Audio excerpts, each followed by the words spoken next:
Hello everyone. Last video में हम लोगों ने पढ़ा था द एंड ऑफ बाइपोलैरिटी। उसके पहले हमने कोल्ड वॉर पढ़ा था और जो लास्ट वीडियो था उसमें हम लोगों ने देखा था कि कैसे जो बाइपोलैरिटी है उससे कैसे ख़त्म किया था। उससे इसकी जो शुरुआत थी वहाँ से लेके इसका जो अंत था वहाँ तक हमने सारी चीज़ें देखी। तो आज हम इसी के एमसीक्यूज जो है वो सॉल्व करेंगे।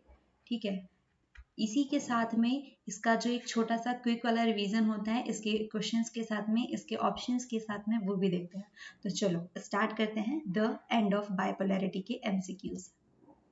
First question is, which among the following statement that describe the nature of Soviet economy is wrong? अच्छा, जो क्वेश्चन है वहां पर एक बार पहले बहुत अच्छे से पढ़ना इंपॉर्टेंट है, क्योंकि यहाँ पे क्वेश्चन क्या कह रहा है कि कौन सी इकोनॉमी का जो स्टेटमेंट है वो सोवियत इकोनॉमी के नेचर में मैच नहीं करता है, वो गलत है ना। क्योंकि कई बार जल्दबाजी में, इवन मेरे साथ ये चीजें होती हैं कि हम जल्दबाजी में क्या करते हैं, वो क्वेश्चन चूज कर लेते हैं कि जो सही है। देखो अब यहाँ पे क्या पूछा गया है, the nature of Soviet economy is wrong. ठीक है, यहाँ पे सारे मैच दिखेंगे, हम इसमें से कोई टिक फटाफट करके आ जाएंगे। बट क्वेश्चन इज कि विच इज रॉन्ग। ठीक है, हमें जो रॉन्ग वाला है वो चूज करना है। तो क्वेश्चन है हमारे पास में नेचर ऑफ सोवियत इकोनॉमी। तो सोवियत इकोनॉमी की का जो नेचर था वो हम लोगों ने कल बहुत अच्छे से पढ़ा था कि जो सोवियत है, यूएसएसआर जो है, वो किसकी आइडियोलॉजी फॉलो करता है, वो कम्युनिज्म को फॉलो करता है। ठीक है, और कम्युनिज्म में क्या चीज होती है, कम्युनिज्म में जितना भी जो भी चीजें हैं वो किसके अंडर में चलती है, वो गवर्नमेंट के अंडर में चलती है ना। जितनी भी चीजें होने वाली है सब कुछ रन किसके थ्रू होता है, वो गवर्नमेंट के अंदर होता है। तो ये चीजें हमको बहुत अच्छे से क्लियर थी। तो अब हम इसके ऑप्शन जो है उसको मैच करते हैं। Socialism was the dominant ideology, definitely ये करेक्ट है। मतलब हम अभी कौन सी चीजें देख रहे हैं कि जो उसके स्पेशल जो नेचर है ना, सोवियत इकोनॉमी का जो नेचर है, अभी हम पहले उसे चेक करते हैं। तो देखो आइडियोलॉजी जो है हमें पता थी कि कौन सी वाली आइडियोलॉजी जो फॉलो कर रहा था सोवियत यूनियन, हमें डेफिनेटली पता है। तो ये तो हो नहीं सकता। State ownership control exist over the factor of production. अब देखो हमें ये भी चीज बहुत अच्छे से पता है कि जब सोवियत यूनियन में था, जितनी भी ऑनरशिप थी वो किसकी थी, वो स्टेट की थी। ठीक है, जितने भी प्रोडक्शंस हो रहे थे सब कुछ के ऊपर किसका कंट्रोल हो रहा था, वो कंट्रोल किसका हो रहा था, यूएसएसआर का। मतलब वहाँ की जो स्टेट है, वहाँ की जो कंट्री है, वहाँ की जो गवर्नमेंट है, सभी के ऊपर कंट्रोल कौन कर रहा था, वहाँ की स्टेट कर रही थी। तो ये वाला भी किसकी डेफिनेशन में जा रहा है, ये सोवियत इकोनॉमी की डेफिनेशन को ही कवर कर रहा है। Every aspect of the economy was plan and control by the state. Definitely ये इसी से मैच कर रहा है ना। तो ये डेफिनेशन जा रहा है। तो जितनी भी वहाँ का क्या हो रहा था कि वहाँ की जो आइडियोलॉजी थी वो सोशलिज्म पे थी, वहाँ की जो ऑनरशिप थी वो स्टेट की थी, वहाँ पे किसी भी इंडिविजुअल का उसमें कोई भी रोल नहीं था। इवन वो क्या करते थे कि वहाँ पे हर जो पीपल्स है, वहाँ की जो जनता है, पॉपुलेशन है, उनको ये सारी चीज़ें प्रोवाइड कराती थी। ठीक है, लेकिन उनकी अपनी कोई ऑनरशिप नहीं थी। रोटी कपड़ा मकान तो वो उन्हें दिलाते थे। उसके बाद में जितने भी एस्पेक्ट होने वाले हैं सब कुछ किसके द्वारा प्लान होती थी, सारी जो इकोनॉमी प्लान होती थी, कंट्रोल्ड होती थी, वो भी उसकी किसकी स्टेट के थ्रू ही होती थी। ठीक है, तो ये वाले सारे जो इसके नेचर में ही जा रहे हैं, तो मतलब ये वाली जो चीजें हैं ये भी इसी में जा रही है, ये भी इसी में जा रही है, मतलब ये इसके नेचर में मैच नहीं करते। तो भाई अब हमारा आंसर क्या होगा, तो हमारे पास में जो लास्ट बचा हुआ है इसको देखते हैं। People enjoy economy freedomly. अब ये बताओ कि हमारी इकोनॉमी कोई और कंट्रोल कर रहा है। ठीक है, हमें पॉकेट मनी, सपोज हमारे पास में हम बहुत दिन भर एक काम कर रहे हैं और जब हमें सामने वाला क्या करता है, इतना बजट दे देता है कि भाई इतने में ही तुम्हें सारी चीजें दी जा रही है, लेकिन आपको जो जितनी मेहनत कर रहे हो उतना अर्न नहीं कर पा रहे हो, तो हम वहाँ की इकोनॉमिकल फ्रीडम को एंजॉय कर पाएंगे? डेफिनेटली नहीं कर पाएंगे, है ना। वो इकोनॉमी जो है वो हम एंजॉय कर ही नहीं सकते। तो ये वाला जो ऑप्शन है, तो क्या हो रहा है, कौन सा मतलब सोवियत का नेचर नहीं है, इट्स रॉन्ग। तो ये इसका नेचर नहीं था, क्योंकि वहाँ पे लोग इसकी इकोनॉमी को बिल्कुल एंजॉय नहीं कर देते। वो उसके मतलब क्या कह रहे थे, वो जबरदस्ती झेल रहे थे उन चीज़ों को, मतलब झेलना ही हो गया है ना, तो उसे झेल रहे थे। तो ये समझ में आया। इसके साथ में हमने यहाँ पर इस क्वेश्चन के साथ में क्या चीज़ देखी कि सोवियत इकोनॉमी कैसी थी, उसके नेचर्स क्या थे, और ये उसका नेचर नहीं है। Our next question is, which among the following is not an outcome of the disintegration of the USSR? अब यहाँ पे भी सेम क्वेश्चन आ रहा है। ठीक है, इसे भी अच्छे से पढ़ना है, क्योंकि अगर मैं जल्दबाजी में इसे पढ़ने जाऊँ तो डेफिनेटली मैं जो नॉट वर्ड है उसको मैं स्किप करके आगे बढ़ जाऊंगी और कोई भी एक चीज जो है उसको देख लूंगी। तो देखो जब USSR जो है, यहाँ पे थोड़ा सा ये मिस्टेक हो गया है। Okay, USSR। तो देखो यहाँ पे क्या चीज हो रही है कि जब यूएसएसआर जो है जब वो टूटना शुरू होता है तो उसके साथ में क्या क्या होता है, जब हम लोगों ने यूएसएसआर में बहुत अच्छे से डिसइंटीग्रेशंस में पढ़े हुए थे कि जब यूएसएसआर खत्म होता है तो वहाँ की जो दो आइडियोलॉजीज काम करती है, ठीक है, बिटवीन किन किन के बीच में, यूएस एंड यूएसएसआर, इन दोनों के बीच की जो आइडियोलॉजी थी वो दोनों खत्म हो जाती है। मतलब कैपिटलिज्म एंड कम्युनिज्म की जो भी आइडियोलॉजीज वर्क कर रही थी वो दोनों आइडियोलॉजीज जो है वो खत्म हो जाती है। मतलब ये वाला जो ऑप्शन है इसको हम एलिमिनेट कर हटा देते हैं यहाँ से, क्योंकि ये करेक्ट है और हमें नॉट करेक्ट वाला ढूंढना है, ठीक है। तो ये एकदम सही है क्योंकि and the ideology war between the US and USSR, इनके बीच में जो आइडियोलॉजिकल वॉर चल रहा था वो तो खत्म हो गया इन दोनों की, क्योंकि जो यूएसएसआर है उसने किसकी आइडियोलॉजी को अपना लिया था, किसको एक्सेप्ट कर लिया था, यूएस की जो आइडियोलॉजी थी कैपिटलिज्म की उसे इन्होंने एक्सेप्ट कर लिया था। अब यहाँ पे क्या होता है, बहुत सारी कंट्रीज भी बनती है, ठीक है, it is countries, it's wrong, ठीक है। तो वहां पे क्या हो रहा है कि छोटी छोटी जो स्टेट्स होती है, ठीक है, छोटी छोटी स्टेट है वो डेवलप होने लगती है, वो इंडिपेंडेंट होती है, वो अपने आप को फ्रीडम देती है, ठीक है। Change in the balance of power in the world order. अब क्या हो रहा है यहाँ पे देखो, जब क्या हो रहा था कि यूएसएसआर खत्म हुआ था, ठीक है, तो इनके पास में बहुत ज्यादा पावर्स थे, ठीक है, हद जैसे के पावर थे, न्यूक्लियर बॉम्ब्स वगैरह वाले थे, आर्मी वेपन्स थे, आर्मी पावर थी, जितनी भी सारी चीजें थी। तो क्या होता है ये सारे किस में कन्वर्ट हो गए थे, इन्हें रशिया में दे दिया था, तो इनका जो वर्ल्ड ऑर्डर है इसमें चेंज हो गए थे, सारे पावर्स चेंज हो रहे थे, किसी ने अपने आप को किसी के अंडर में कर लिया था, मतलब यूएस के अंडर में भी कर लिया था लोगों ने। तो ये वाला भी करेक्ट है, ये वाला भी करेक्ट है। लास्ट है crisis in the middle east. जब हमने यूएसएसआर को पढ़ रहे थे तब हमने बहुत अच्छे से देखा था कि जब 70 ईयर्स तक के, ये थोड़ा स्लो चल रहा है, 17 ईयर्स तक के जब यूएसएसआर की आइडियोलॉजी चलती है उसके बाद में क्या करते हैं, जितना भी ईस्ट वाला जो कंट्रीज है, ईस्टर्न कंट्रीज है, वो अपने आप को फ्री कर देती है। लेकिन जो मिडिल ईस्ट वाली कंट्रीज होती है उन्हें बहुत बड़ा आघात होता है, बहुत बड़ा धक्का पहुंचता है। क्यों पहुंचता है, क्योंकि वो नहीं चाहती थी, ठीक है, वो नहीं चाहते थे कि जो आइडियोलॉजी चेंज हो रही है, जो अपने आप को फ्रीडम कर रही है, रशिया और उसके साथ में जो अदर कंट्रीज है अपने आप को फ्री कर रही है, वो नहीं करे, क्योंकि कहीं ना कहीं इनकी जो इकोनॉमिकल कंडीशंस है, क्राइसिस इसमें नहीं होता है, क्राइसिस किस में हो रहे हैं, वो ईस्ट इंडिया का, ईस्ट जो ईस्टर्न कंट्रीज है उसके बीच में हो रहा है, रशिया वगैरह में, है ना। तो ये इनको अलग करते हैं, तो इनमें तो नहीं हो रहा है, क्योंकि ये चाहते थे कि भाई नहीं करो, क्योंकि हम कहीं ना कहीं इकोनॉमिकल इन लोगों पर डिपेंड है, ठीक है, हम लोग इनके ऊपर डिपेंड है, तो हम नहीं चाहते हैं कि ये चीज हो, ठीक है, वो चीज नहीं चाहते थे ये लोग। तो हमारे यहाँ पे जो गलत वाला ऑप्शन हो जाएगा वो कौन सा हो जाएगा, लास्ट जो सही ऑप्शन है। देखो ऑप्शन तक के तो मैं आपको पहुंचा रही हूँ, मतलब वो चीजें हम एक्सप्लेन कर रहे हैं चीजें, तो यहीं से हम लोग जब इसका एक्सप्लेनेशन समझे तो यहीं से हमें फाइंड करते आना चाहिए कि कौन सा हमारा आंसर होने वाला है। ये वाला भी जो है ये यूएसएसआर के साथ जा रहा था, ये भी जा रहा था, ये भी, ये सारी चीजें हम लोग पढ़ चुके हैं। मतलब आंसर में कौन सा नहीं है, क्योंकि क्राइसिस जो है वो ईस्टर्न का जो कंट्रीज है उसमें क्रिएट हुई थी, मिडिल ईस्ट नहीं चाहता था कि क्या हो, जितने भी चेंजेस हो रहे हैं, आइडियोलॉजी चेंज हो रही है, उन्हें फ्री छोड़ दिया गया था। तो ये सब जो है इस मिडिल ईस्ट वाली कंट्रीज तो चाहती ही नहीं थी।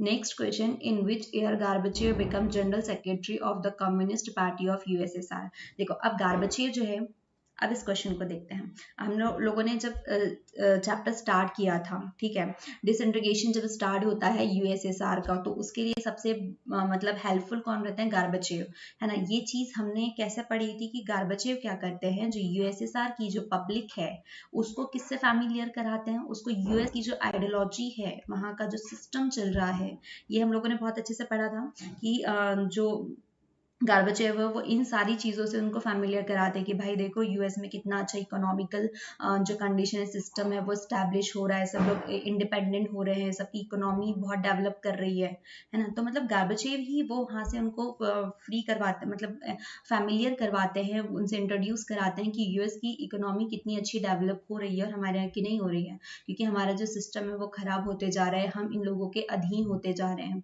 ठीक है। हम लोगों में क्या हो रही है, मतलब जो गुलाम वाली जो चीजें डेवलप हो रही है हमें वो हो रही है, हम इकोनॉमिकल इंडिपेंडेंट नहीं हो रहे हैं।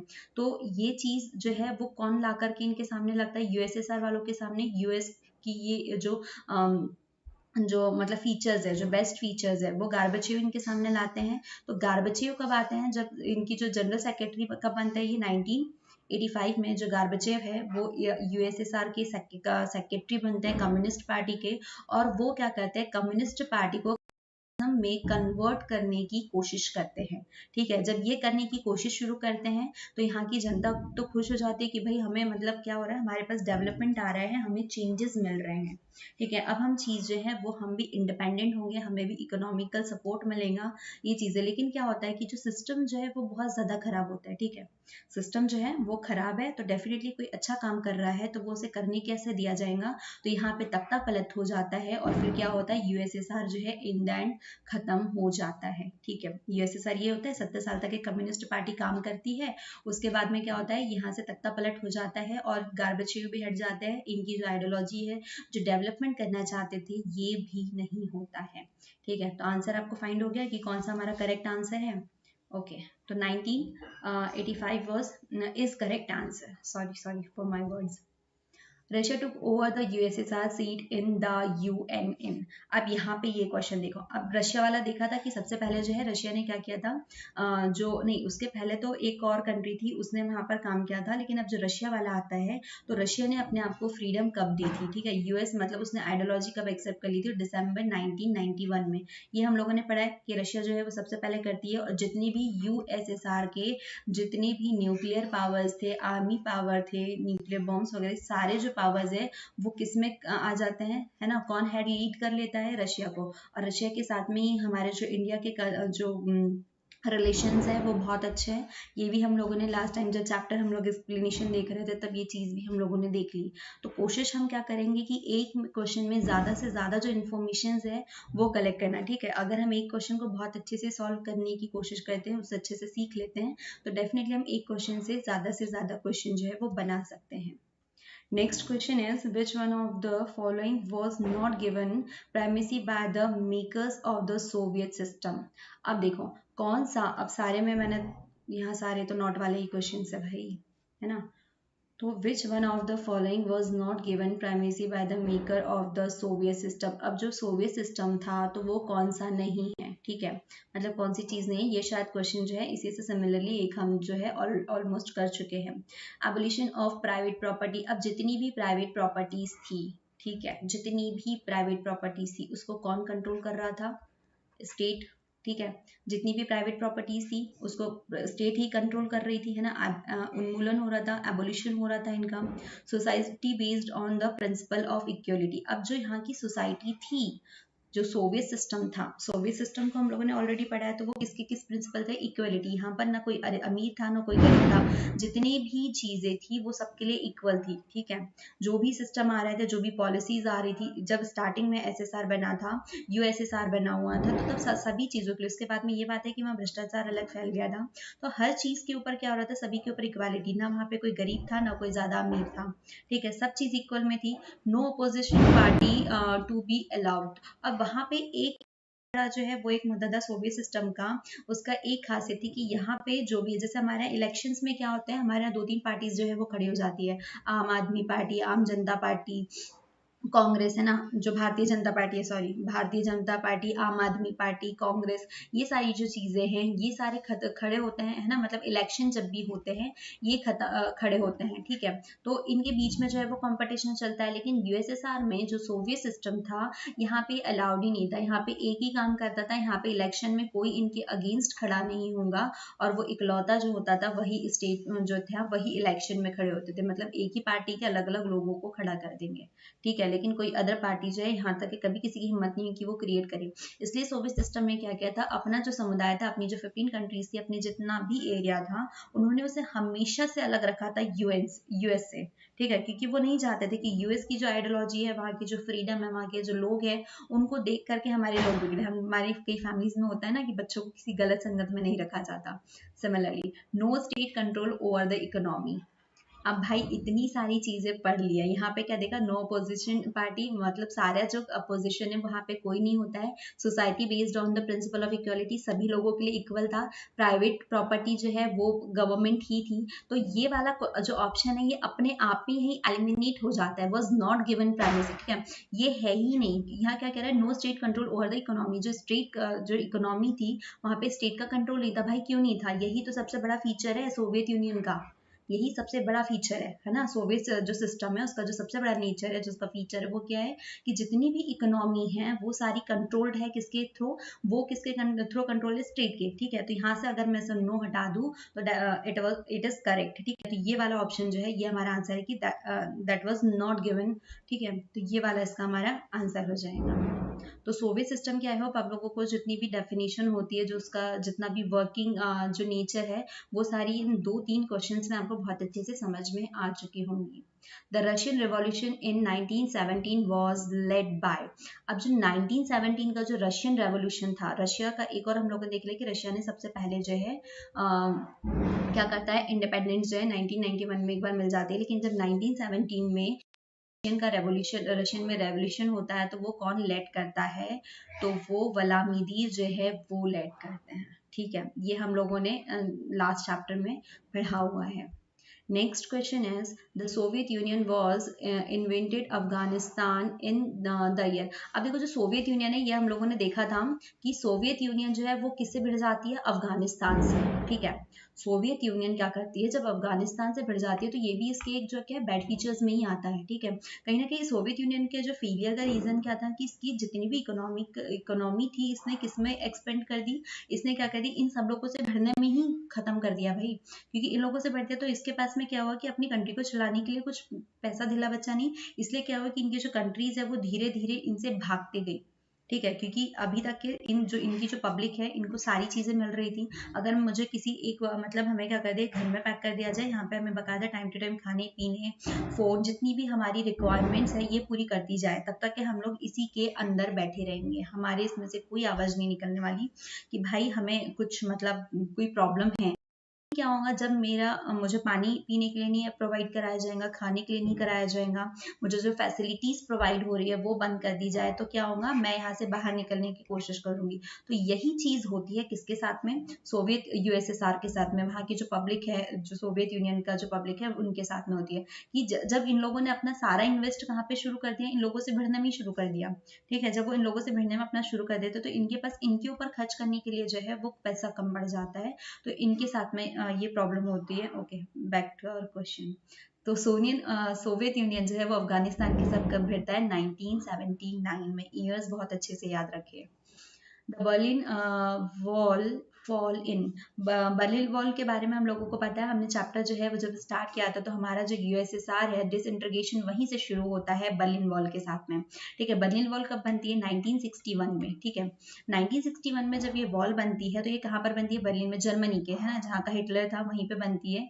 ये दो ईस्ट और वेस्ट में, इन दोनों में डिवाइड हो जाती है, एक इधर कम्युनिज्म चलता है और दूसरे इधर क्या चलता है, कैपिटलिज्म चलता है।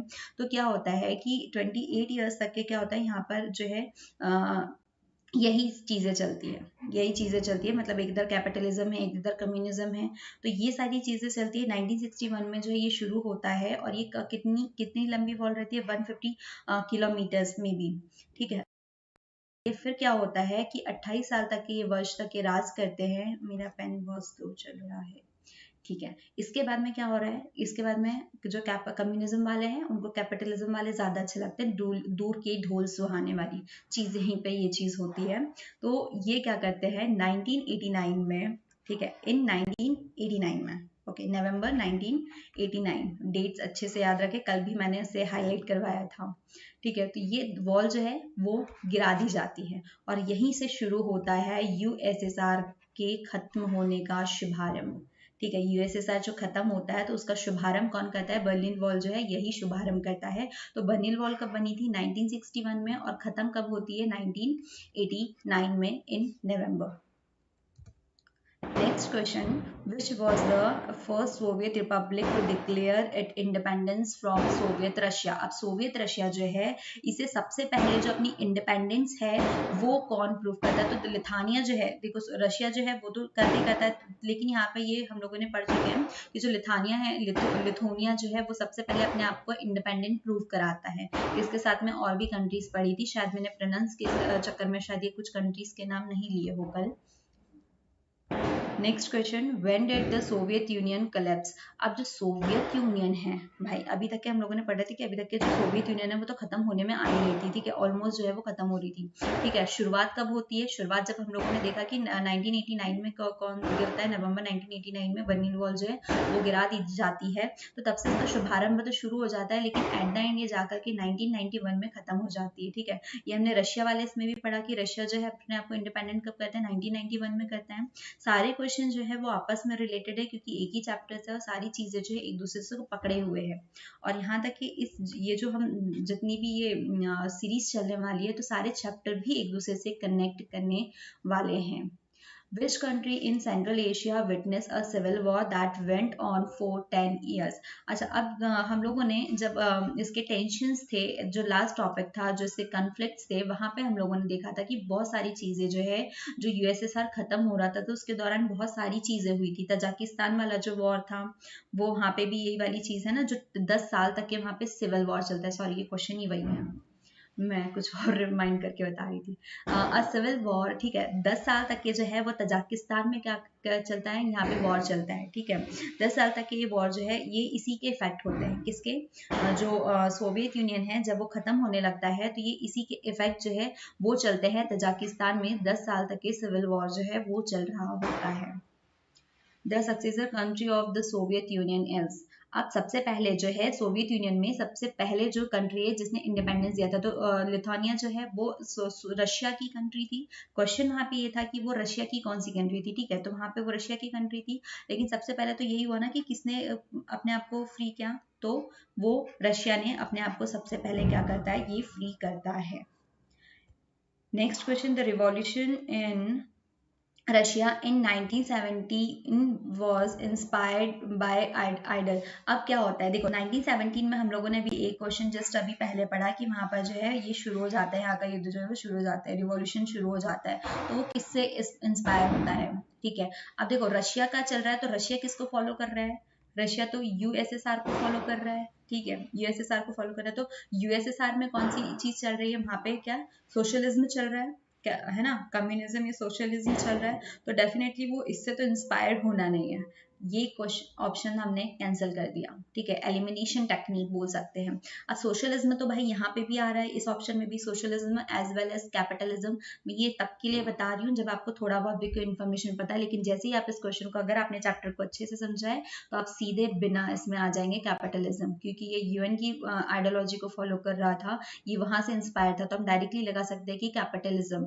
अगर हमें नहीं पता है तब हम ये वाला एलिमिनेशन पे जाए, कि जब हमें पता है कि यूएसएसआर जो है वो सोशलिज्म को फॉलो कर रहा था, हमने इसको कैंसिल कर दिया, ये सोशलिज्म है, एज वेल एज कैपिटलिज्म, इसको कैंसिल कर दिया, नन ऑफ द अबव है नहीं कैपिटलिज्म। हमारा आंसर क्या है, कैपिटलिज्म, ठीक है, क्योंकि ये इसी को फॉलो कर रहा था, ठीक है, कैपिटलिज्म को फॉलो करके, क्योंकि वहां पे जो प्राइवेटाइजेशन था उसको देख के बहुत ज्यादा इंस्पायर हुआ था, और ये सभी लोग अपने आप को इंडिपेंडेंट करना चाहते थे, ठीक है, अपने आप को फ्री करना चाहते थे, फ्रीडम दिलाना चाहते थे, ठीक है। तो यहाँ तक के जो बायपोलैरिटी थी, वहाँ के जितने भी इफेक्ट्स है, सारी चीजें जो है, यहाँ तक कि हमारा बायपोलैरिटी जो है वो टोटली डन होता है, ठीक है। आई होप आपको बायपोलैरिटी समझ में आया होगा कि कैसे वो शुरू हुआ था, कैसे हमने उसे खत्म किया, उसमें जो भी चीजें अभी तक के चलते आई, जो रशिया वगैरह, ये सारी जो चीजें एक एक छोटी छोटी चीजें वो, और इसके जितने भी क्वेश्चंस हमने करे हैं वो भी समझ में आए होंगे।